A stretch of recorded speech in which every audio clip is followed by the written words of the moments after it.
好，罗维仁说带了机密几十本的笔记。这罗维仁他们搞这个高科技，他不用电脑的，通常写笔记这样所以他有好几十本的笔记，说呢带走了那这已经吵了很多天了。上次日本人就是我们给日本那个台积电的判价，立刻就告了。这次事情大家都没有告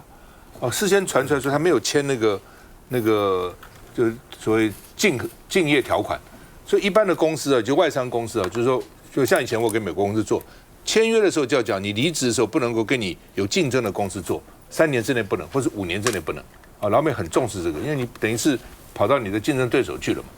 那说他没签，那昨天说告了，说他有签，之前说没签而且说还警告他说你就退休以后呢，你不能去我们敌对公司他不，我就会去学术机构。不知道这个不重要了在法律上这个告不告诉不重要，你签了没有比较重要。说他签了，也签了保密条款那昨天为什么又告了？这闹了好几天呢？因为之前有人讲说是故意的我在本节目一直没讲，因为我不知道这是真的假的，不敢确定的事嘛。有人说是故意让他放他走的，为什么呢？因为台积电很多机密川普不是要重建英特尔吗？所以呢，他到英特尔去，那就英特尔将来就能够急起直追，就让美国更加伟大，让美国的这个半导体业更加伟大。所以呢，就是等于说，那台积电不能明目张胆说我把资料给你英特尔所以就罗人就跑掉了，变成叛将，讲了好几天了。昨天台积电突然告了告诉你们，我不是纵容他去，我要告他的那问题是你告也告不到，因为他有美国护照，他人在美国，你把他怎样呢？那所以呢，台积电打破沉默，说他高度可能会泄密，已经提告了那为什么拖了1个月才出手告所以呢，说现在撕破脸了，有人认为说要对方倒现在有各种不同的评论了那经济部说我们已经启动国安层级的调查那另外呢，童子贤说这是职业道德不可触犯的要考验跨国智慧财产权处理。现在英特尔怎么办？美国怎么办？那告了以后怎么样那另外呢，也是专家的，就是这个评论家陆行之，他说英特尔会切割但他这个写的蛮奇怪的，他说台积电不忍了本来以为有什么猫腻那说呢，这个现在要观察这个告是真的要替台积电股东争权益，还是装样子。所以他这边还是有一点怀疑台积电到底是怎样那说呢，原来这个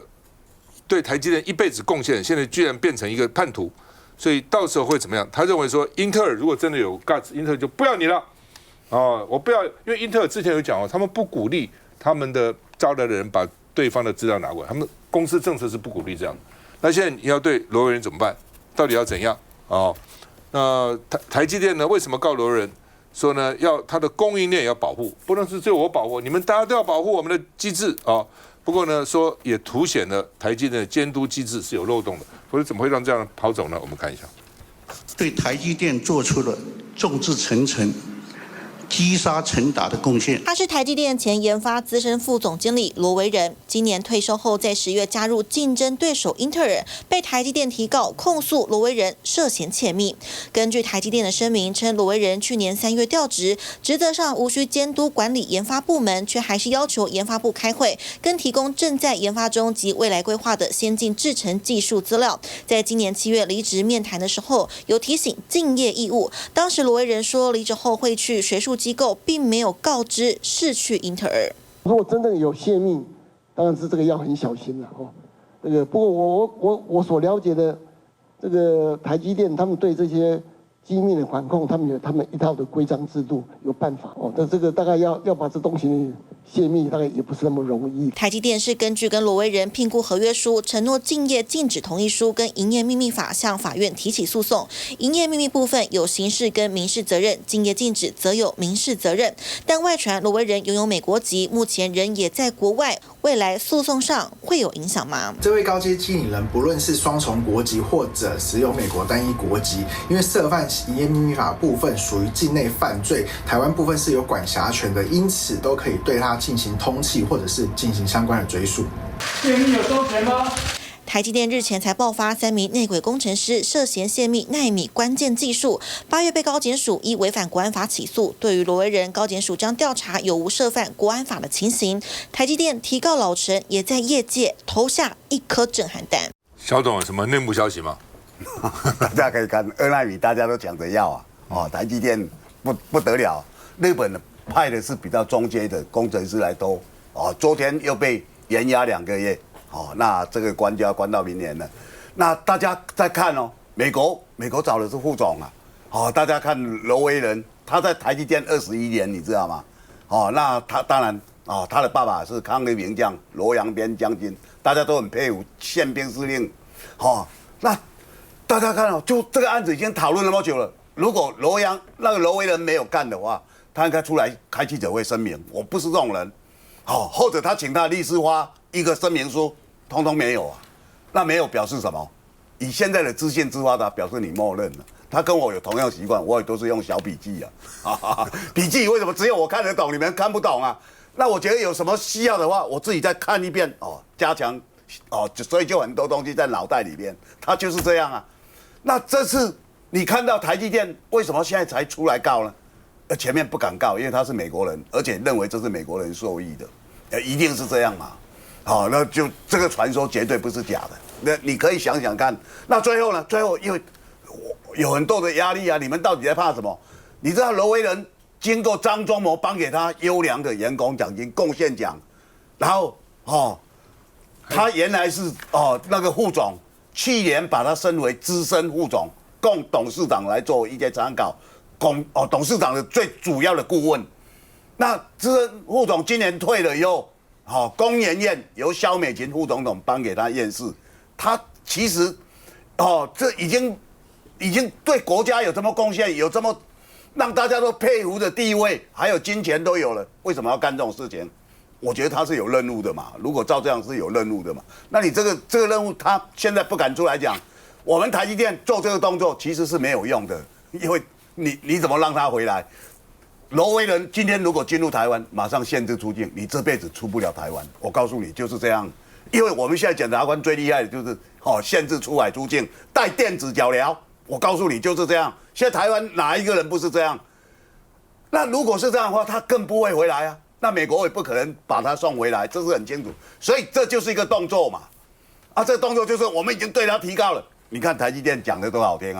啊，台积电就是说我们有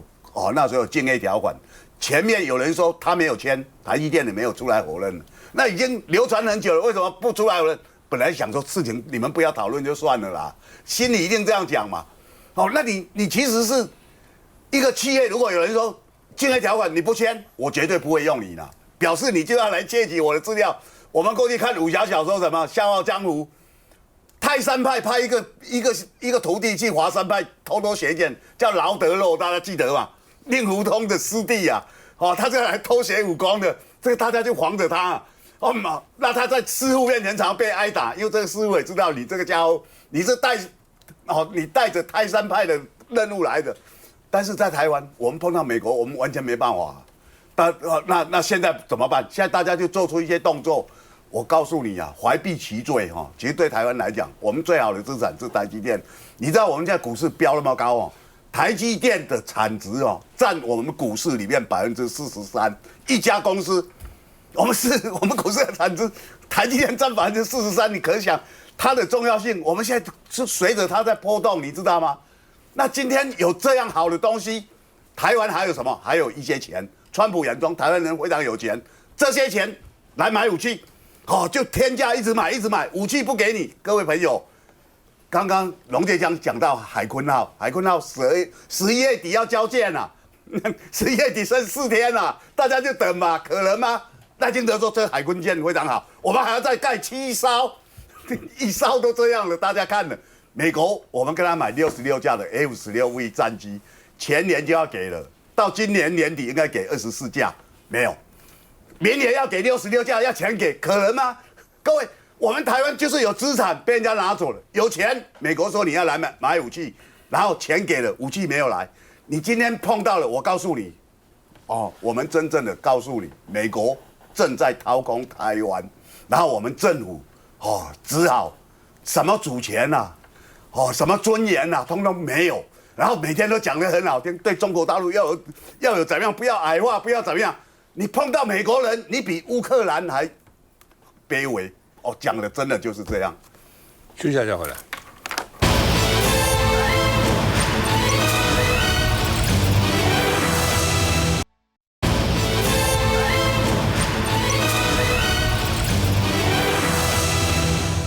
好，王玉川连喊5次，我就是台湾国的立委那另外呢，王宏威就说这里是中华民国立法院呢，不是台湾国呢但是王一川就说，我就是台湾国立委，而且你王宏威敢不敢去中国大陆喊我是中华民国立委那另外呢，当然媒体是说，王一川你忘了，你当时在国父遗像面前宣誓于事以至诚，恪遵宪法，效忠国家，代表人民依法行使职权，不徇私舞弊，不营求私利，不收贿赂，不干涉司法，如为失言愿受最严厉之制裁。警示，那是在国父遗像下面在中华民国国旗前面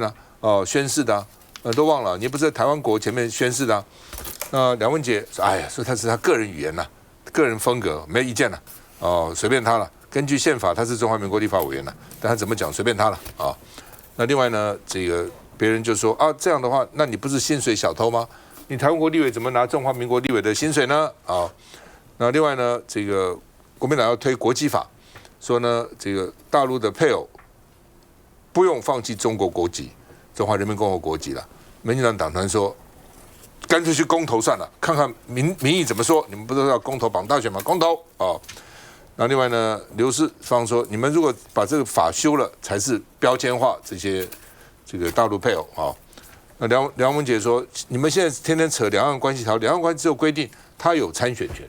但是呢，参选以后他必须要1年之内必须要按照国际法必须要放弃其他国家的这个国籍那所以呢，到底怎么回事？梁文杰说，担心陆配如果选上立委，中共的法律是要人民尽义务，义务是要提供情报的，那怎么办？把台湾的立法院的情报都提供给这个大陆我们看一下。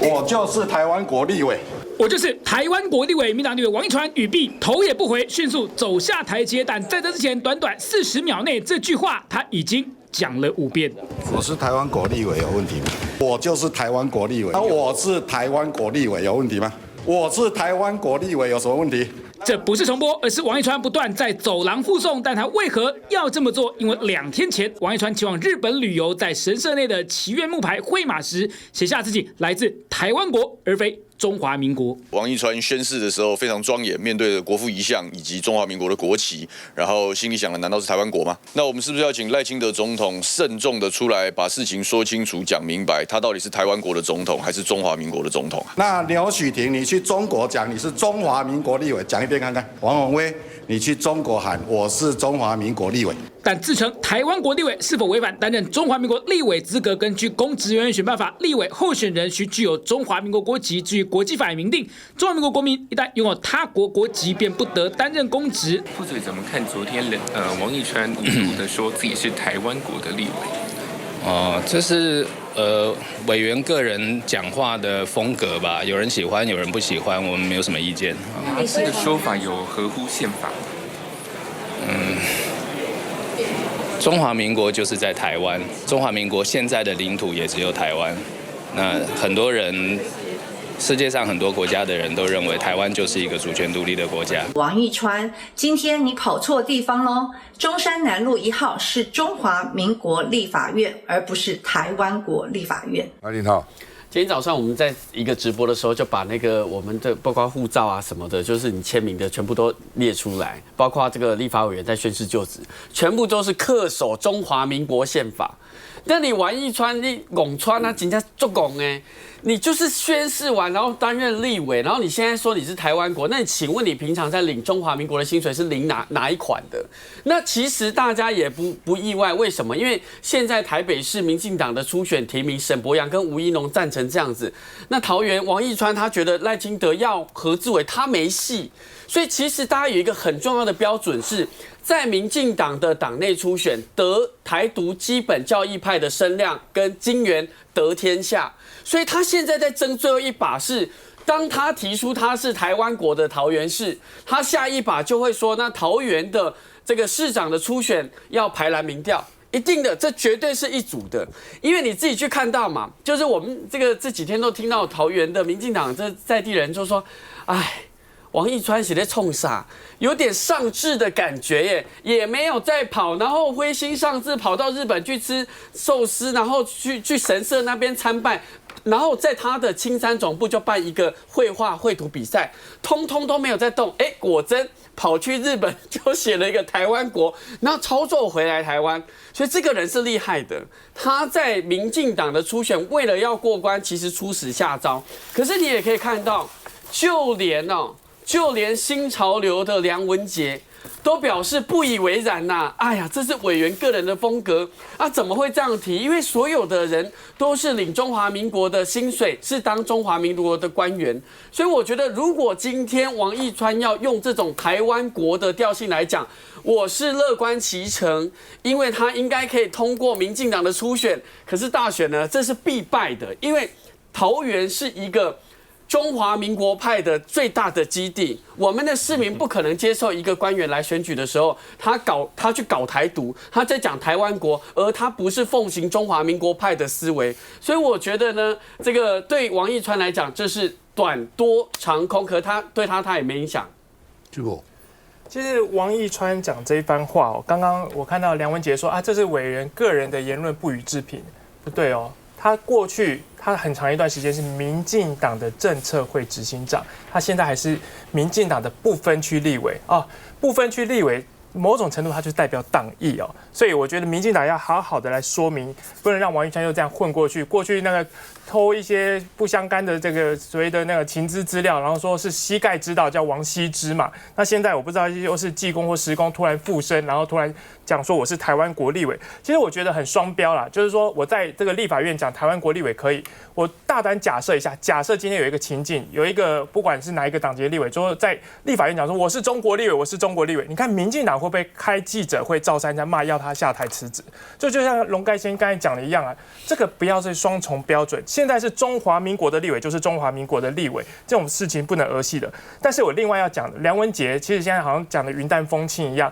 陆配的参政权就这样子轻易的剥夺，然后也不敢去得罪刘世芳。他讲说什么啊？这个是参选的时候按照两岸关系条例，可是当选之后会有国籍法的问题。请问一下，现在陆委会已经是承认中华人民共和国是一个和他们存在的主权国家吗？是吗？梁文杰要这样讲吗？所以我觉得这是很不合理的，因为陆配在台湾的参政权，他已经取得身份证之后，他还有10年他才可以参政。然后你现在我可以让你选啊，可是你选了你没办法当这件事情，我觉得很离谱。然后再去做一个什么更离奇的假设，说万一陆配他以后恪遵这个中国的指示，然后把这个情资相关就泄露给对岸。抱歉哦，现在泄露情资给对岸的是中华民国国籍，而且拥有民进党籍，现在被关在所谓的看守所或牢里的民进党党员，才是真的被抓到的共谍。所以不要去把陆配给污名化。会这样。我刚刚觉得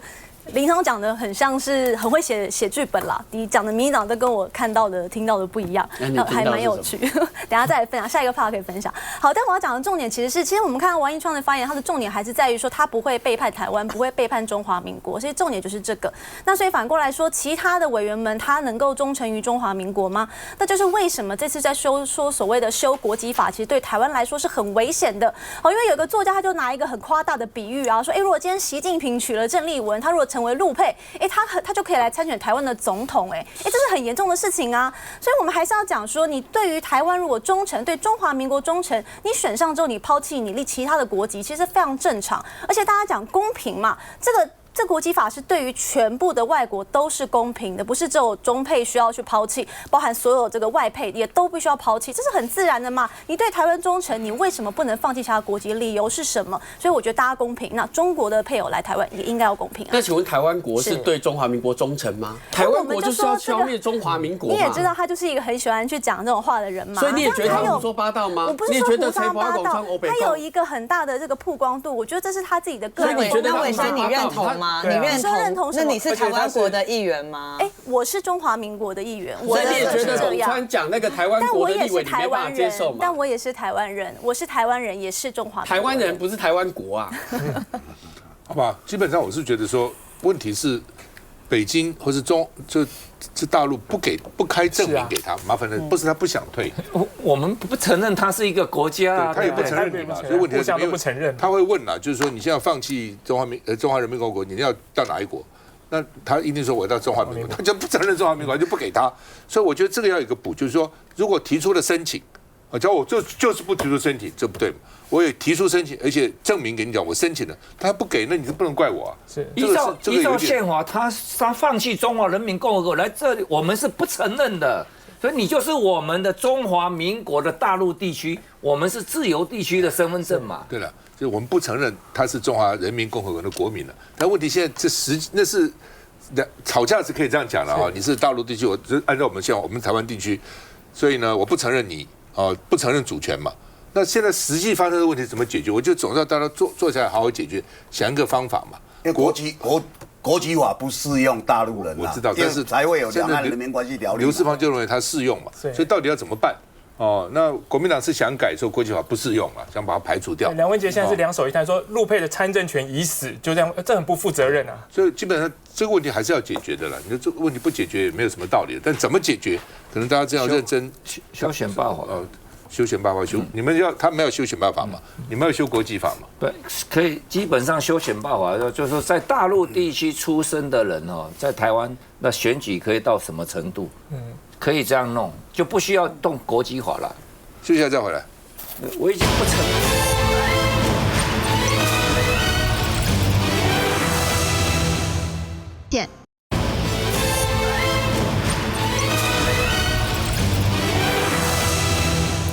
好，吴怡农很积极在争取民进党台北市长的提名，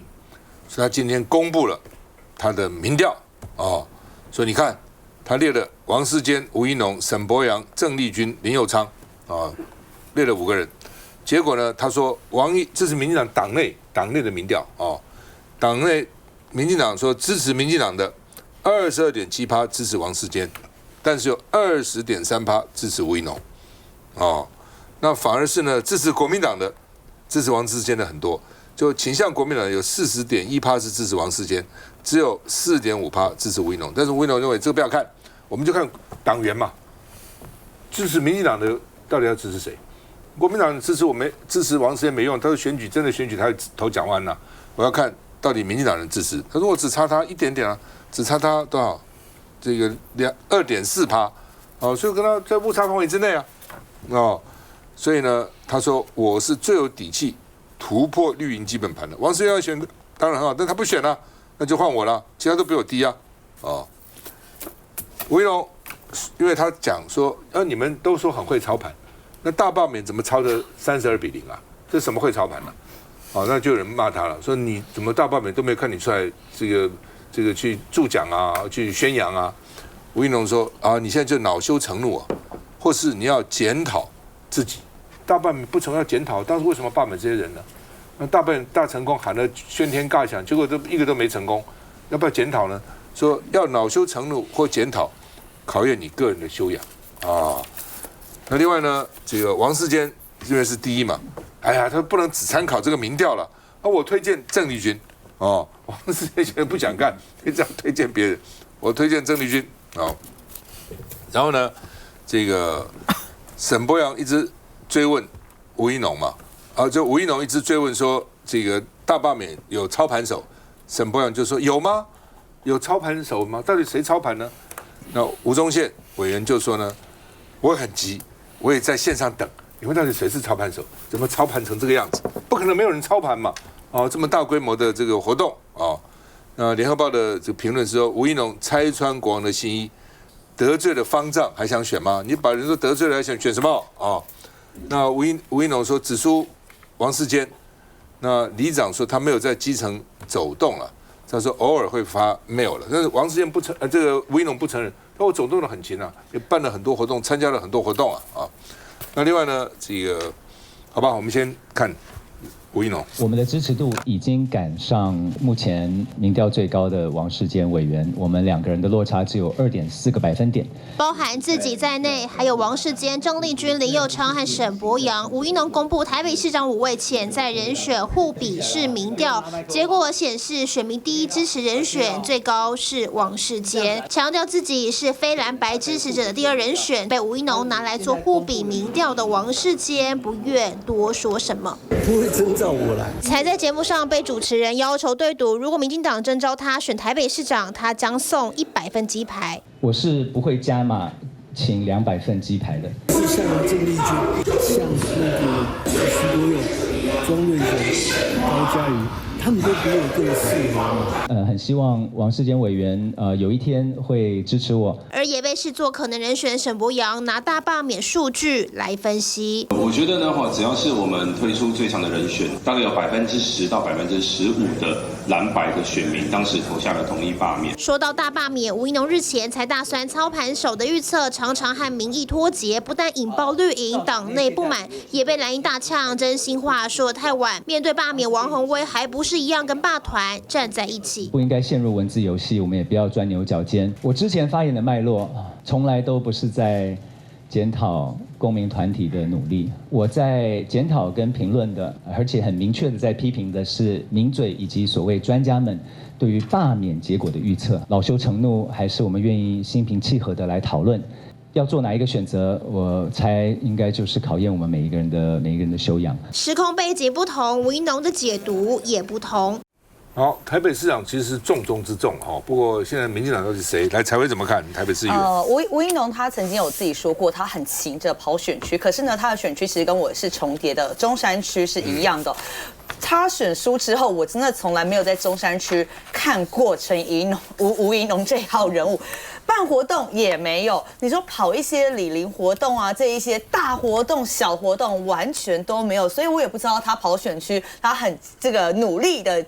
经营基层到底是经营哪边呢？好，回过头来看哦，这一份民调我还真的是很少见有人会公布自己是第2名的民调，而且跟第1名其实相差还有一段距离。所以我认为这份民调其实它是有它后面的一个政治目的的。我反倒不认为王世坚真的是不想选，我反而从这一份民调，我认为是吴怡农在牺牲自己垫高王世坚，他是在把王世坚拱出来选啊。其实大家回去想一想，吴怡农跟王世坚关系是非常密切的，他之前就是吴怡农的竞选总干事呀，所以他们2个关系非常好。那王世坚为什么不自己出来说我要选呢？他有这个能量啊，没有错。但是王世坚遇到一个问题，那就是王世坚过去有对民进党批评，其实也不少，所以他尽管他可以抓住一些中间选票，但是他流失的也是民进党绿的一些选票，所以民进党很多的这个基本教育派啊，然后深绿的支持者的确对王世坚是不满的。那如果透过吴怡农的这个民调呢，告诉大家，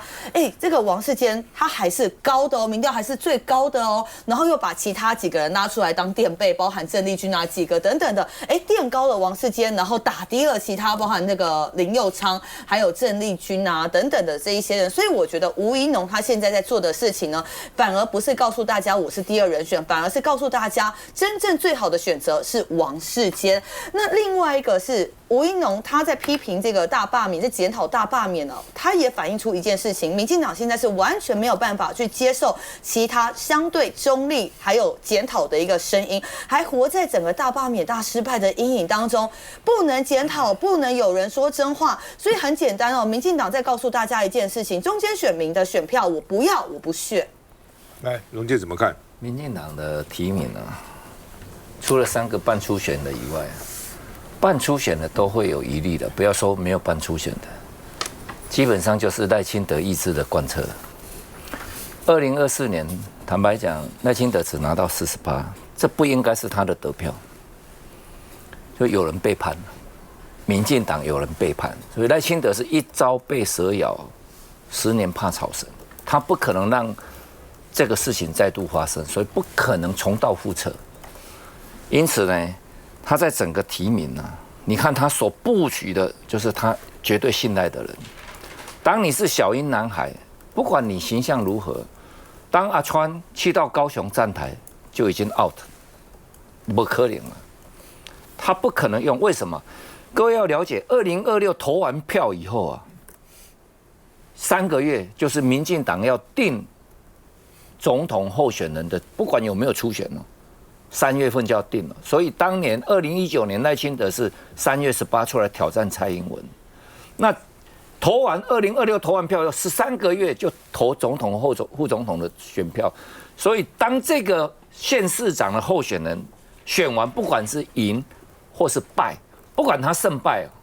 他的能量就足以在后面13个月帮他在这个城市操盘了。那你要看到这个民调，把郑丽君摆下去，其实所有蓝绿、所有这些政治人物台面上，郑丽君是赖清德信任度最高的，200%的信赖。那我的看法就是说，这个行政院的为什么财划法他要把钱全部扣在身边，就是要准备去选举用的啊！你等哦，贾良改营养午餐的没有啊？哦。你等哦，韩国瑜坚定西港的3000万，等哦，陈其迈的81亿。我跟你讲，他这样一抠下来哦，他为什么不提出？怎么可能一个财政部长没有公示？他只要没有公示哦，他就是多了2000多亿在手。我不是不给你，后来我算一算，他不敢公布啊，万一他公布高雄好，他台南、高雄、屏东要多给，我们的版本是台南多了163亿。他说：“我给你250亿，多250亿。高雄宣布算出来，多给你300亿。屏东150亿，多给你250亿。定了以后，万一他因算输了，咱算呀，那看赛，所以现在不能给。所以你要看郑丽君这个民调就很奥妙。我提一个假设啊，因为清德兄我对他还算蛮了解的。”如果是真的要说选举战斗内阁，这次关税公布以后，那到了1月份，他们全部提名底定，会保留台北市。第一个，郑丽君选是一个选项；第二个，郑丽君来当行政院的阁揆，卓荣泰出来选台北市。我跟你讲，卓荣泰是目前台面上他可以信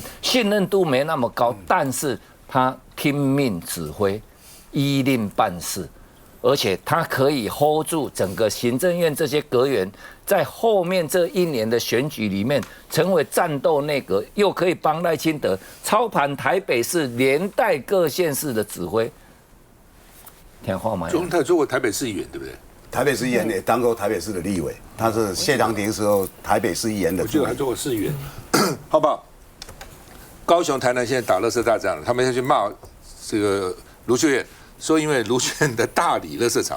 所以呢，他们今天这个台中那边就很不爽哈，就说啊，你这么多高雄、台南垃圾大战打成这样子，啊，你们绿媒都不讲话，那台中这是大理是一个合法掩埋场哦，被媒体狂轰，所以呢，台中市政府那边就说啊，这怎样？怎么打我们？我们是合法的。那高雄那边哦，台南那边，你说在高雄美浓20公尺6公顷垃圾大山打成那样子啊，绿色媒体都不报道，所以很多台南、高雄都不知道发生什么事呢，因为他们只看绿媒，然后都没有报道，所以好像不止这件事，以前是很多事好像都没有事情，所以他们说这个高雄也造了一个观光垃圾图哦。小港的柏油山、美浓大峡谷、田寮垃圾山、旗山码头垃圾山、燕巢月世界垃圾山、大树光电海，这么一大堆，然后呢，媒体都不报，所以我常常觉得很奇怪啊，就是说不管什么媒体了哦，你总是对这个还是要监督嘛，不管你监督执政党、监督在长，好吧，你都要监督也可以，然后弄了半天该报道的事都不报道，然后呢，很多中南部选民，尤其支持民进党的选民，不知道发生什么事情。以前我也说，哎，你们都不知道都不知道，因为不报道。那现在不报道，你就可能不知道嘛，报道才会知道嘛。所以媒体报道才有事，媒体不报就没事嘛。休息一下再回来。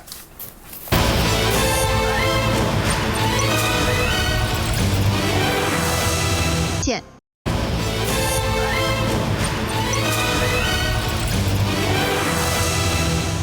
好，那么蓝白先通过一个第2次的这个财政收入划分法啊，然后行政院又提的行政院版本，那蓝白呢封杀啊，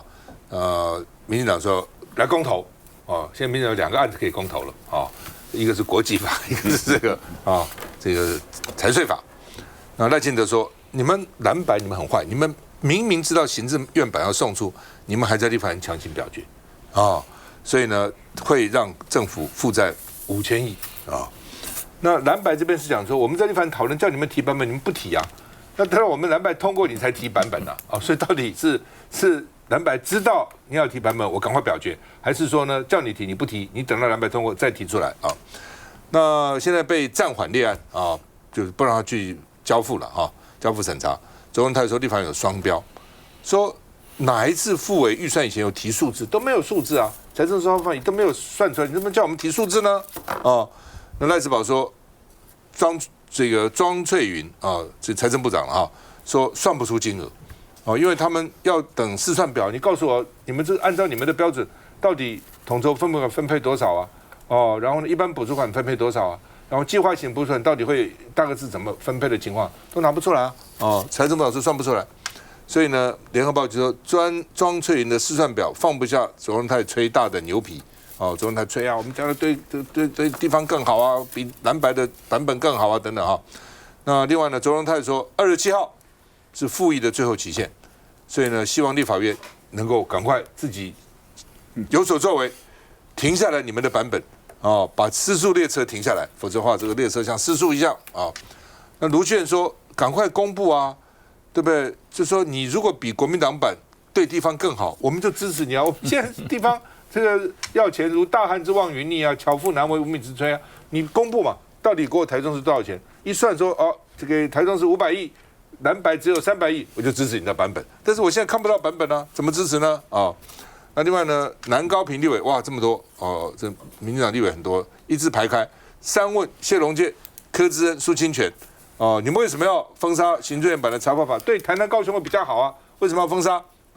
你们难道是台北市的这个副市长吗？替台北市讲话吗？我们看一下，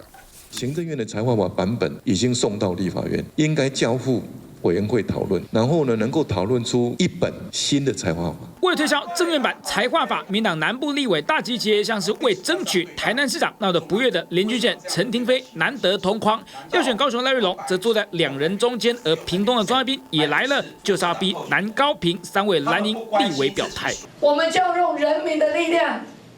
逼着国民党、民众党要坦然面对行政院的财划法。行政版本不好，那你让他进来，大家来讨论嘛。那国民党是怕什么？到底台南市多了多少钱？毫无所悉，你还好意思点名谢龙介？只要对南部好，台南、高雄、屏东，只要对我们好的任何的分配，我们都举双手赞成。但是在里面开记者会的人，你开完了总要告诉我们金额多少吧？还是你们只透露给我们的陈其迈跟黄伟哲知道，我们都不知道？在会议室门口连番炮轰，气到脸都发红，因为要选高雄市长的国民党立委柯志恩，被里头的绿营立委说他背叛高雄。柯志恩始终就是在欺骗，始终就是做双面人。稍微估算就知道，这绝对院版比蓝白版对高雄有利很多。绿营拉一个打一个的策略，下一位轮到屏东县。现在受到党团的压力，你们要帮台北市护航，那就请你们3位去登记当台北市副市长的候选人。如果没有在野党弄这个财划法，哪里会有行政院版的？这些拢总不爱合理安尼伊总不是给75%呢，主要给80%，咱多死到这歹看。当财划法攻防加入选举思维，引民进党的团政策略，来3人组成战队。我看也有评论是说民进党这个版本是2桃杀3士，分裂你们国民党蓝营的这个县市长，有这样吗？北部、南部这样杀？他是给南部多嘛？但是给南部多，就是说你把土地面积、人口什么都算可以呀。可以，这个可以理性讨论的。而且，譬如说，现在少子化是国安问题，如果这个城市的生育率提高，也可以列入指标啊，这是好的啊。因为只有一个地方，马祖，马祖是提高的。你这个就是他像台南就是马祖自己说他们晚上没事。台南的今年北风，今年这样人那么少啊。他现在的财划法是这样，譬如说我们的版本是台南市多了153亿嘛，163亿嘛，但他大概可以多，假如可以多200亿，我们会支持啊，怎么不支持？但是它不是这样。你们这10个城市，假如我都给你们200亿，它改成什么？先给100，本来就200哦，所以我们才会修说你今年度不能比去年度的200少嘛？他修了他现在他要的就是200，只给100，然后这另外100，我这2000亿我是留着。你们这20个县市这2000亿呢，用申请制、许可制，那你这个计划好不好？那民进党我就讲了嘛，他去辅选的时候，他提的计划。哦，你若等好伊，就牛年人吃头好壮壮啊！你等好伊哦，你参老人年金都无通好领，就变成你。我跟你讲啊，不要说你不会玩这一套啊，那你很简单嘛，你就公式算出来，而且这些指标，你的指标的所用的占的比例多少？坦白讲，台湾人无一个这好骗的。来，伟生。哎呀，没有那么多心机啦。重点是这个分配还是要合理啦。那重点是合理，不管是中央跟地方，或地方跟地方之间，其实都还是要有一个均衡啦，那才不会说大家都分不公平。我们还是讲究公平啦。那所以这次院版的重点还是说，他有承诺了。其实我觉得他是不是很大的善意？他就说不管怎么样啊，这个3种包含统筹分配税款、一般补助款跟计划性的补助款都不会低于今年，也就是114年这样的一个基准。希望每个县市都能够可以分配到比较好的这样的一个基数，也希望各位立委可以来同意。那为什么现在14号通过的这个再修正版没有办法去执行？那行政院讲得非常非常清楚，也就是因为现在啊，你如果照着这个新版本的去编列的话，基本上我们的举债就会超过上限的15%，那其实真的是蛮大，等于说我们要不断的举债再留子孙。那希望立法院的诸公们可以手下留情，其实院真的已经释出善意了，希望这个未来这个基本上我看一下有这个5000多亿啦，就是不要变成再留子孙的一个债务。那采薇，台北市听说最惨。对，是善意还是恶意？我觉得不要傻傻分不清楚啦。如果以这样子的一个状况，现在的状况是，其实行政院他完全没有告诉你公式要怎么算，然后没有分配数字，也就是说大家都不知道未来我的统筹分配款，然后我的补助款到底会少多少。好，但是呢，我们还是有稍微去试算了一下，台北市呢很可怕，会直接少200到300亿元哦，是少这样子。所以如果当你少差不多300亿元的话，接下来包含我们敬老卡要这个给他们的长照的点值等等的，就可能会完完全全没有了。然后还有包含弱势啊、社福啊等等，甚至是教育都会受到影响。所以就我们地方一直在告诉中央，你要去讨论这一些如何分配可以，可是你要赶快来给我一个公式，然后告诉我可能会少多少，这样子地方才可以去因应嘛。那还有包含事权也是一个啊，你钱如果少了，那你事权又到底要怎么分配呢？总不可能是我做钱你拿吧？可是现在看起来中央就是想要集钱又集权啊，他一直在说这个我们的这个预算啊，行政院的版本它是全部最高的，比你蓝白修的版本钱还要最高，但是呢，他把这个预算都放到计划性补助款，也就是说呢，未来这个计划性补助款是我可以指定谁拿，而且我可以指定项目是什么。简单来说，他说给你的钱，可是这个手上的掌控权还是在中央，也就是说呢，中央请客，可是地方付钱。就是这个删减一般性补助款、删减统筹分配款、增加计划性补助款，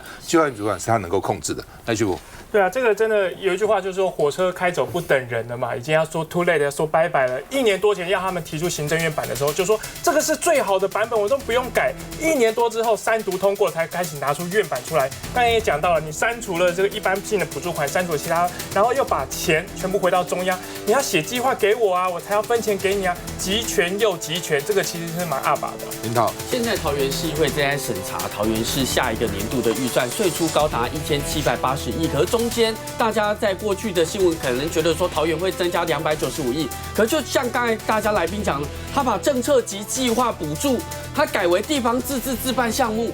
那我们又要自己负担100多。